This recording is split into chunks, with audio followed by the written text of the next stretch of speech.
நாளுக்குள் என்னை நடத்தும் புதிய கிருபையால் என்னை நிரப்பும்.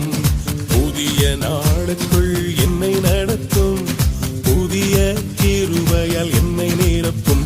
புது கிருபை தாரும் தேவா, புது பலனை தாரும் தேவா, புது கிருபை தாரும் தேவா, புது பலனை தாரும் தேவா. புதிய நாளுக்குள் என்னை நடத்தும் புதிய கிருபையால் என்னை நிரப்பும். புதிய நாளுக்குள் என்னை நடத்தும் புதிய கிருபையால் என்னை நிரப்பும். ஆண்டவரே, இன்றைக்கு அற்பமாக நான் எண்ணப்பட்டாலும் சம்பூர்ணமாய் முடிவடைய செய்வேன். ஆரம்பம் அற்பம், ஆனால் முடிவு சம்பூர்ணமாக இருக்கும். என் குறைகள் எல்லாம் செழிப்பாக மாறும்.